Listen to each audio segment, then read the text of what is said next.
Yech. Misolda yech. Bilin, qornim ekan-ku. İyi futbol boshlandi. Qorinning qulay tarafi bor, hamma turadi. Davay barsa. Oyog'ingga kir kiyibsan. Ko'rmagandan keyin qiyin-da. Kiyibman, ikki xil bo'lsa ham. Assalomu alaykum raismi? Va alaykum assalom. Kakra siz olingiz kelyapti. Ha, bolalar puligami? U qanday jet? Gazni so'ramoqchi edim. Men qayerdan bilaman, Raygazdan so'ra. Menga qara, sen parhez qilyapsanmi? Ha, non yemayapman. Sen faqat non yemayapsan, qolgan hamma narsani yeyapsan-da. Ey, bu ozishga bu joyga borish kerak. Qayerga borsam bo'lar? Hojatxonaga. Tez bor. Raisni gapini.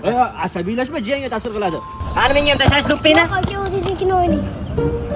Bilin. Yaxshi qiz sizga sochi bor bola yoqadimi yoki kal bola yoqadimi? Menga kal bola yoqadi, chunki ularning puli ko'p bo'ladi-da, Franklinga o'xshataman. Menga qorin qo'ygan bola yoqadi, ko'p yeb ichib o'rgandan keyin qorin qo'yib oladi. Agar ham kal, ham qorin qo'ygan bola bo'lganda vashshe zo'r bo'lardi. Qarang, agar mana shunaqa yigitni uchratib qolganingizda mahrga nima so'ragan bo'lardingiz? Mahrgami? Albatta gelik so'ragan bo'lardi. Gelikkacha zo'r kelding-da, keyin qolganini. Ha? Menga savol bering mana shunaqa qizlar haqida. Mahrga gelik so'ragan qizlarga borki, men qornimni qo'ydim.